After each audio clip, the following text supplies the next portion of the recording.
भाई ने कर लिया भाई से धोखा, जमीन का कीमत बहुत हो गया। देखें, जमीन का कीमत बढ़ने के बाद, है ना, बढ़ने के बाद जो है, सीधी सी बात है, बढ़ने के बाद आखिर भाई जो है वो कैसे धोखा कर लिया, क्या कारण है? सवाल देखें, बहुत महत्वपूर्ण है। ये कह रहे हैं सर मेरे पापा ने अपने छोटे भाई से जमीन ली करीब 2006 में, उसके बाद उन्होंने बैनामा नहीं कराया, यानी जमीन की जो है एक तरह से जो निबंधन कार्यालय में रजिस्ट्री होती है, रजिस्ट्रेशन होता है, वो नहीं हुआ।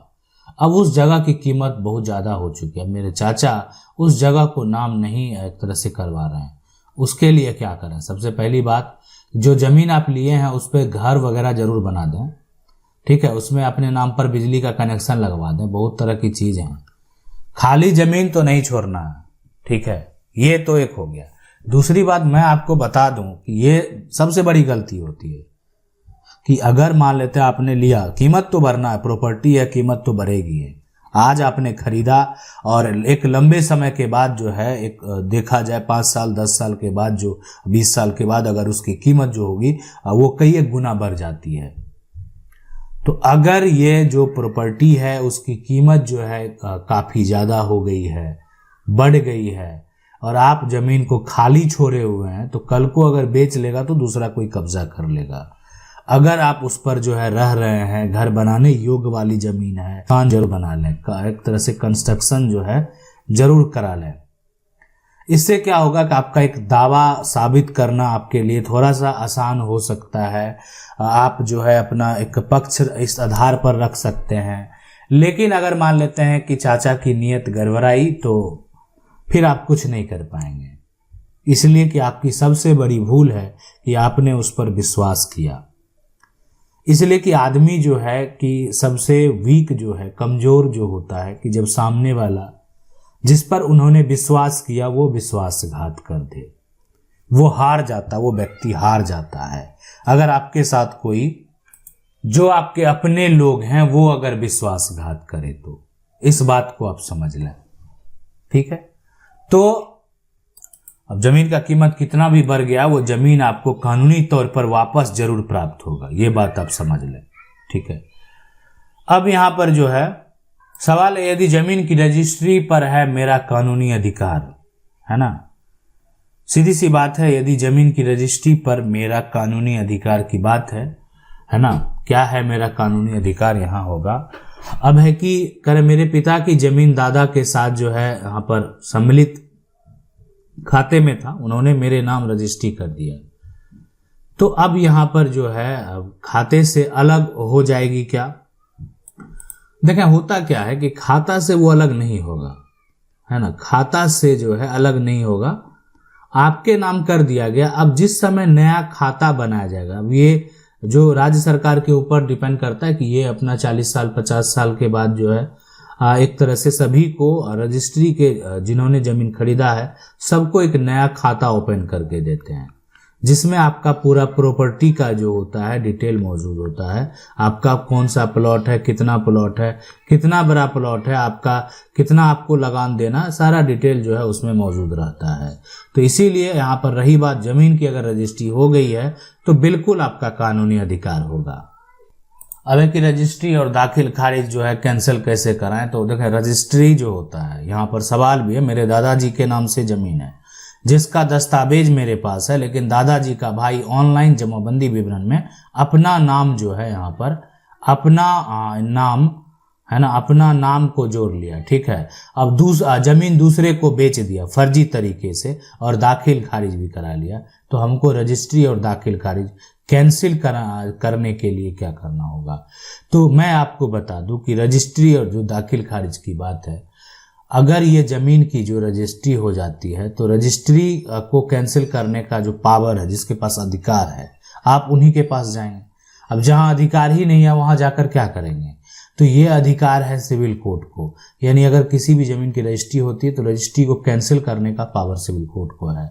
अगर किसी की जो एक तरह से दाखिल खारिज की अगर बात है ना, तो दाखिल खारिज जो है वो आपका अनुमंडल से है ना, जिला से और फिर सिविल कोर्ट से तो होगा ही, सिविल कोर्ट तो होगा ही।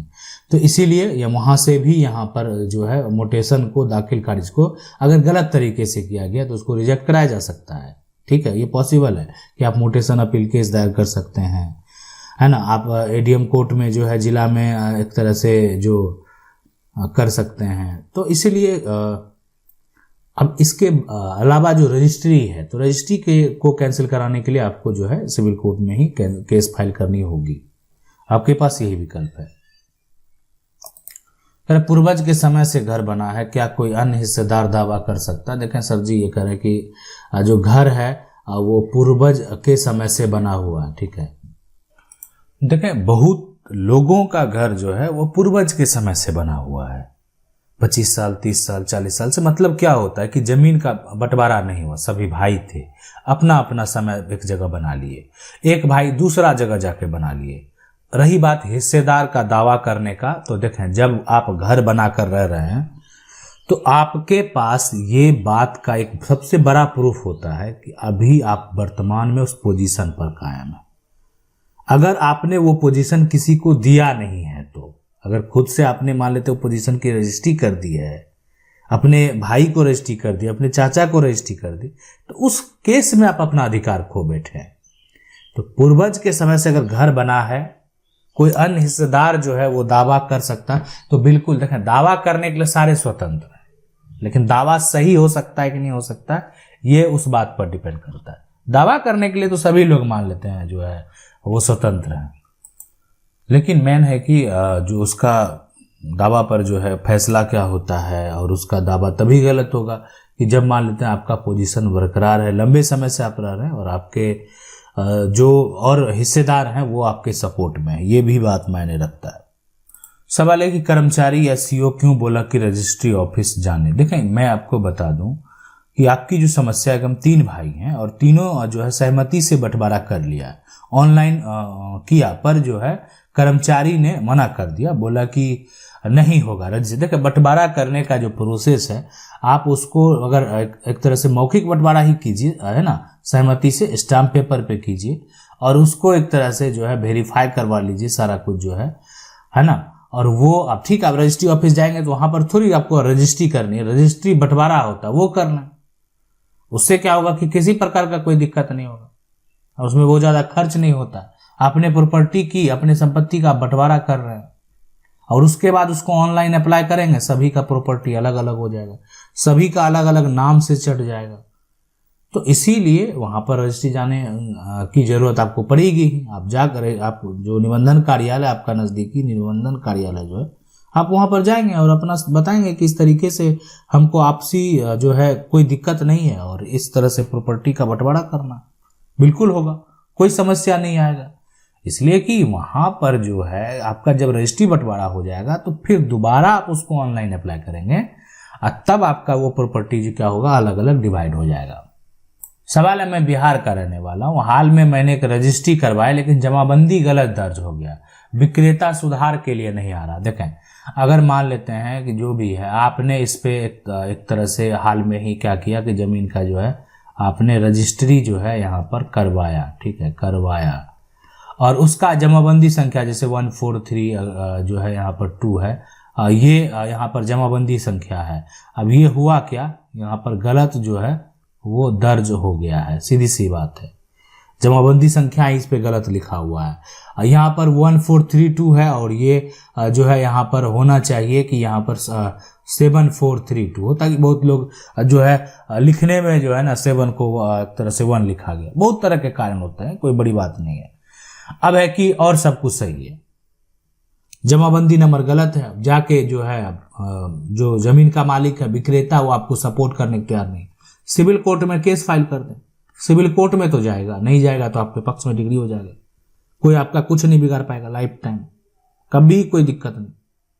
गलत जमाबंदी भी आपके पास कोर्ट का आदेश है, कोर्ट तो जाएगा वो कि वो जो प्लॉट बेचा, जिसपे सिग्नेचर किया, जिसपे उन्होंने फोटो खिंचवाया, वो जमाबंदी अगर गलत लिखा गया है तो उसका आपके द्वारा गलती हुई, उसका सुधार आप करें, है ना। तो अगर वो वहां पर जो है उसको जाना ही पड़ेगा, नहीं जाएगा आपके पक्ष में फैसला, एक तरफा फैसला आपके पक्ष में हो जाएगा, नहीं जाएगा तो क्या होगा, नहीं जाएगा तो वो केस जो है आपके पक्ष में हो जाएगा, उसको बुलाया जाएगा, उसको बाय पोस्ट जो है नोटिस भेजा जाएगा, उसको एडवर्टाइज भी किया जाएगा कोर्ट के द्वारा, सबको नहीं आएगा तो नहीं आएगा, तो फिर क्या कहते हैं, आपके पक्ष में डिग्री होना तय, यही होता ही।